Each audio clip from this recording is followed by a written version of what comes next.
Yes, you read that right. I don't think evangelism is the answer. Now, before you want to crucify me, well, let's talk about the question. The question comes back to what is wrong with the Western church today, and really, how can we make it better?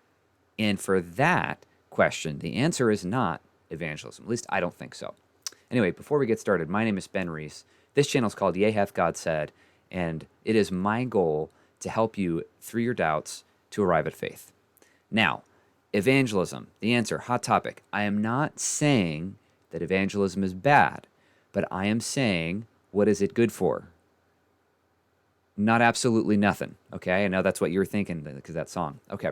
This video is a follow up in my Atomic Communities video where I'm kind of going through this document, which contains kind of my idea, my thesis, if you will, on what we can do to do church better, right? To do more. The link is in the description below, so you can jump in and follow along with the video. If not, I'm just going to go through this. So, evangelism. Is the goal more? Is that what we should have? Now, we do have the Great Commission, okay? Not going to lie. We need to be going out there and we need to be doing that stuff, okay? But will the Great Commission in going out and evangelizing fix the problems in the churches? And I don't think so. There are there have been in like the last, I don't know, maybe 50 or 100 years, I'm not an expert on the history, these things called church planting movements and disciple making movements. And they're kind of one of the same. And that has been kind of the proposal of how do we get out there? How do we grow the body? How do we grow the kingdom? And how do we do this thing? And I think they're actually doing a pretty good job. They have certain methods that are employed within these movements, and they have met wild success in terms of just numbers, in terms of growth of the number of individuals, the number of people being baptized and saved, and things like that, especially in areas like India, China, Africa, South America, basically outside the West. And there are a couple groups, including one of my favorites, Contagious Disciple Making, which I'll link to in the description below, that you can go check them out. That are trying to bring this to the Western world, right? America, Canada, the English, the English speaking area, and they're not working so well. And I think it's not just, I'm not here to critique what they're doing or why they're doing it. I think they're trying to solve kind of, in a sense, like the wrong problem. Again, is it just that we need more growth? Do we need more new people coming into the body to address the problems that we see where, like, are we doing the thing that the church was supposed to be doing anyway? Not just gathering, but more growing, transforming, right? And by growth, I mean like personal spiritual growth, not just like, hey, we got, 3 more baptisms today, which is fantastic, but is that all there is to it? And I say no. So there are two issues that these movements, church planting movements, disciple making movements, very similar, a lot of overlap, that they've identified when I've talked to Paul Watson of Contagious Disciple Making.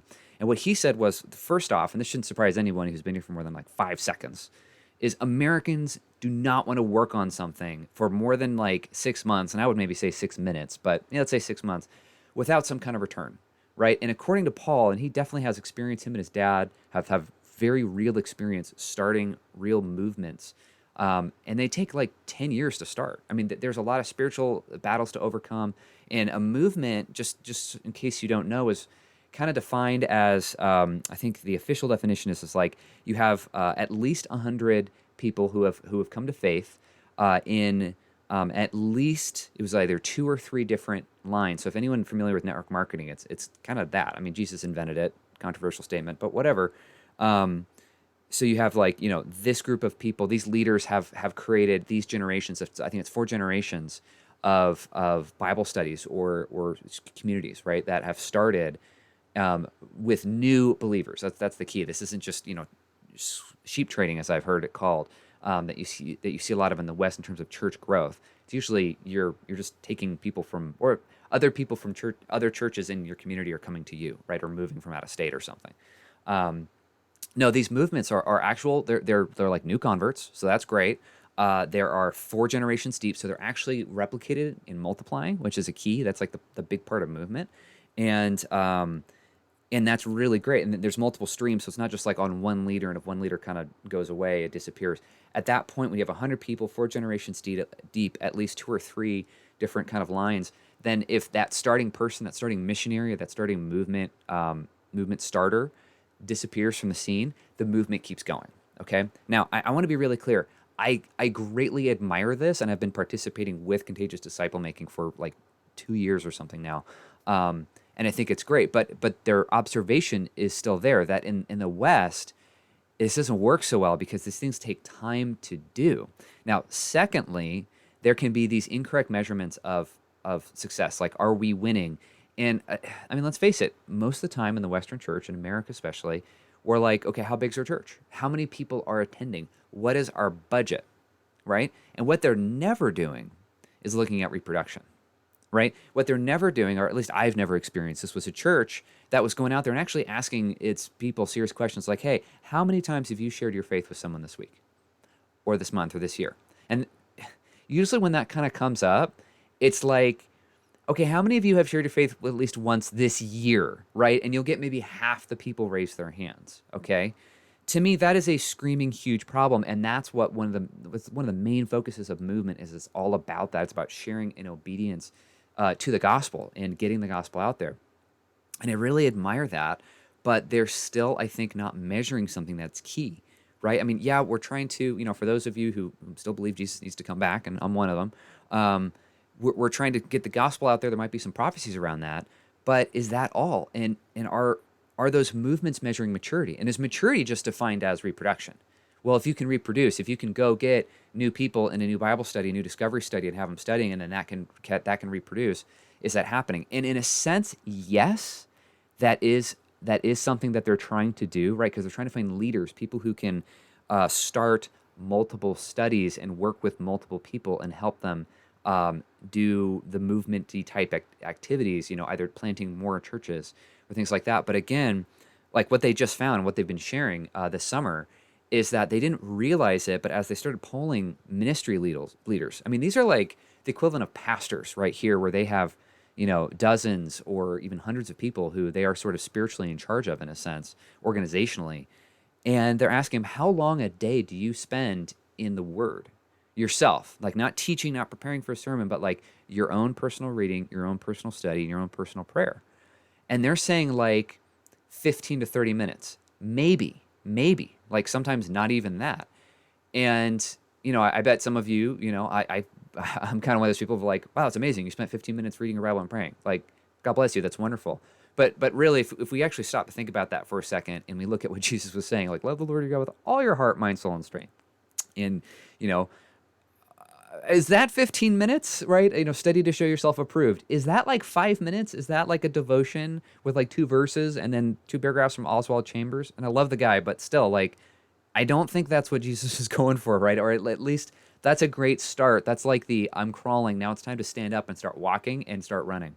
And that's the whole point, is that they're even realizing that there is this lack of maturity, that there can be this growth as the gospel goes, right? Because people accept it, but then they just sort of don't. I mean, it grows really fast, but it's one of those things where it's like it's growing wide but not deep, right? And if we're thinking of the parable of the sower, right, what's going on? Like, people, the seed is being cast out, right, and it goes in these different soils, and one of the soils is the ones that they spring up quickly, and it goes, and so there are soils that produce life, right, that produce at least initial growth, but then when persecution and things start happening, they don't grow. But what's our goal?